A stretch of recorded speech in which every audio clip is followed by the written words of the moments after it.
rencananya akan ada helikopter baru yang lebih mewah menemani tugas belusukan Presiden ke pelosok daerah. Usia helikopter Super Puma yang kian renta menjadi salah satu pertimbangan menggantinya dengan yang lebih muda. Super Puma telah mengabdi untuk para VVIP selama 13 tahun. Namun, rencana pembelian helikopter made in Inggris Italia, Agusta Westland AW101 menuai pro kontra. Terlebih di dunia maya hingga diwarnai tagar "Papa minta helikopter". Sosok Presiden Jokowi yang bersahaja dinilai tak lagi sama. Semasa gubernur, Jokowi demikian memuja mobil SMK, mendukung penuh karya anak bangsa.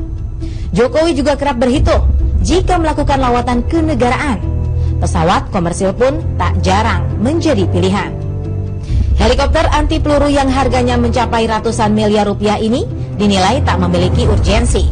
Apalagi heli ini murni made in luar negeri, tak seperti Super Puma buatan Prancis yang dirakit di Indonesia. 32 kepala negara di dunia pun menggunakan helikopter jenis Super Puma, dan hanya 4 kepala negara yang menggunakan AW101. Amerika bahkan pernah membatalkan pesanan helikopter jenis ini lantaran dinilai terlalu mahal. Meski ada kontroversi, namun tak sesengit perjuangan mantan Presiden SBY membeli pesawat kepresidenan di tahun 2012 lalu. Itu pun baru bisa dinikmati secara leluasa di era Jokowi. Suara-suara sumbang biasanya terdengar lantang jika menyangkut servis untuk orang nomor 1 Indonesia, siapapun orangnya. Pengadaan helikopter mewah yang syarat fasilitas wah ini memang dilakukan oleh TNI Angkatan Udara. Namun banyak pihak beranggapan Presiden bisa saja dengan tegas menolaknya jika memang tak sejalan dengan nawacita yang kadung bergema.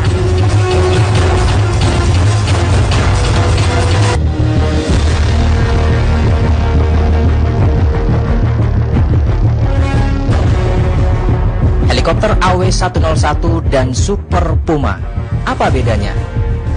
Helikopter AW101 memiliki beban 15.600 kg, sementara Super Puma 8.600 kg. Untuk kecepatan keduanya sama, memiliki kemampuan 278 km per jam. Untuk daya jelajah AW101 lebih unggul dengan 1.360 km, sementara Super Puma 831 km. Untuk kapasitas AW101 bisa diisi dengan 38 orang, sementara Super Puma hanya 24 orang.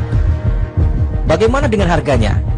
AW101 lebih mahal, senilai 55 juta US dollar atau 715 miliar rupiah dengan asumsi kurs rupiah 13.000 per dolar Amerika Serikat. Sementara Super Puma harganya 35 juta US dollar.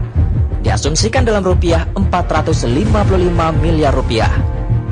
AW101 adalah helikopter buatan Agusta Italia, Westland Inggris. Sementara Super Puma buatan Prancis dan dirakit di PT Dirgantara Indonesia.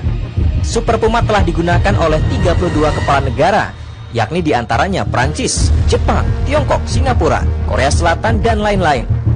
Sementara AW101 hanya digunakan 4 kepala negara saja.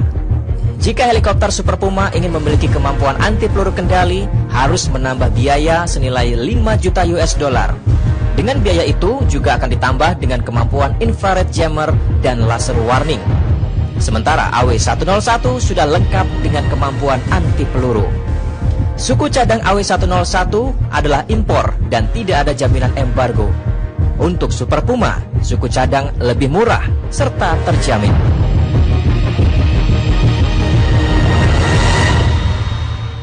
Kalau menurut aku buat beli helikopter sekarang ini kayaknya nggak perlu ya. Soalnya sekarang kan Indonesia lagi banyak kasus ini itu. Lebih baiknya sih Pak Jokowi diurusin dulu hal-hal yang paling urgentnya gitu, diprioritasin dulu. Buat helikopter kayaknya masih bisa nanti-nanti ya. Perlu, karena mobilitas presiden yang sangat tinggi. Nggak mungkin presiden muter-muter hanya pakai mobil aja. Sedangkan keadaan Jakarta demikian padat. Nggak perlu ya, nggak perlu dulu gitu. Masa bangsa Indonesia masih banyak yang menderita, masih banyak yang perlu diatasin gitu, kayak asap, terus Freeport gitu. Itu nanti aja lah, itu masalah beli helikopter, apalagi seharga 700 miliar itu. Kalau menurut saya sih, sebelumnya sih kayak saya warga Indonesia sih, bukan Indonesia nggak pengen maju, tapi ngelihat ke bawah dulu lah, istilahnya kayak sekarang ada keributan masalah buruh segala macam. Saya setuju aja, cuma nggak setujunya lihat belum tepat waktunya dengan rakyat kecil itu dengan keadaan sekarang gitu. Urgensinya butuh ya menurut saya. Lumayan kalau untuk presiden, karena kan sekarang helikopter jujur aja udah banyak yang pakai, nggak cuma presiden. Untuk apa sih kita membeli pesawat yang lebih canggih daripada Puma gitu, yang notabene milik Jepang. Jepang kan memang dalam taraf segi keekonomian lebih maju dari kita. Sedangkan kita membeli pesawat di atas Puma gitu. Kayaknya lebih baik subsidi dana itu buat yang lain yang lebih penting, buat rakyat kecil gitu. Ataupun kalau membeli pesawat ya maksimal Puma lah, kita sama dengan negara Jepang yang mungkin taraf ekonominya lebih maju dari kita. Yang murah asal berkualitas mungkin bisa. Yang tadi kita saksikan adalah beberapa komentar dari masyarakat mengenai akan dibelinya atau rencananya Presiden Joko Widodo membeli helikopter Agusta W101 buatan Italia Inggris. Sebelumnya ke Bang Ucok, mungkin ada komentar dari Prof dengan apa yang dikatakan masyarakat bahwa memang belum saatnya dibeli karena masih banyak persoalan di dalam negeri ini yang belum terselesaikan. Ya, mengapa masyarakat berpandangan seperti ini? Karena di awal-awal ada pesan yang sangat nyaring. Kampanyenya adalah pemerintah akan melakukan sebuah efisiensi dan rasionalisasi dalam bidang perjalanan presiden. Dengan cara apa? Dengan cara menggunakan pesawat komersial kelas ekonomi. Dananya, sisanya untuk apa? Sisa perjalanan yang bisa dihemat itu akan digunakan sebagai bantuan presiden. Ini didengar dan dicatat gitu loh. Sehingga begitu ada perubahan kebijakan sampai sekarang, belum 2 tahun. Tapi perubahannya sudah sangat dramatis, maka muncul pertanyaan, mengapa perubahannya begitu cepat begitu? Tidakkah ini mengesankan bahwa sifat manis di awal itu sekedar polesan saja atau apa gitu? Jadi dari sisi komunikasi itu yang menjadi concern. Jangan lupa bahwa meskipun pemilu sudah berakhir, tetapi itu diingat dan harus dijaga. Baik. Sebab bila tahun 2014 Jokowi bertarung untuk memenangkan pemilihan presiden, meraih suara terbanyak. Nah, sekarang tantangannya adalah bagaimana Jokowi meraih dukungan masyarakat atas kebijakan-kebijakan yang akan digulirkannya. Baik, gitu. sebelum ke Mas Keri dan juga Bang Ucok, kita akan melihat bersama bagaimana dahulunya ketika seorang Jokowi lebih mengutamakan kesederhanaan dalam kehidupannya. Kita akan melihat Jokowi berikut ini.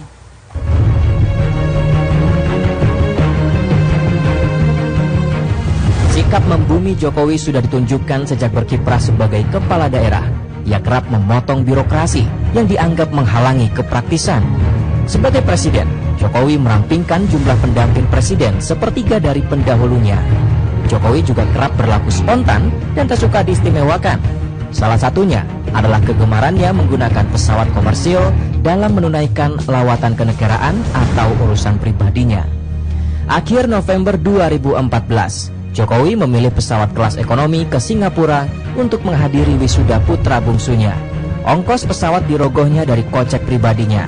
Jokowi pun menuai pujian dari media massa internasional. Awal Desember 2014, dalam perjalanan dinas ke Semarang, Jawa Tengah, Jokowi juga menggunakan penerbangan biasa. Jumlah personil yang tak sampai setengah dari kapasitas pesawat kepresidenan menjadi pertimbangan menggunakan pesawat komersil. Istana mengklaim menghemat 120 juta rupiah sekali jalan. Jokowi lagi-lagi menggunakan pesawat komersil untuk menghadiri perayaan Hari HAM dan anti korupsi sedunia di Yogyakarta 9 Desember lalu. Setibanya di sana, tak ada penyambutan istimewa seperti di era sebelumnya. Lantas, akankah kesederhanaan Jokowi sirna diterpa rencana pembelian helikopter kepresidenan nan mewah?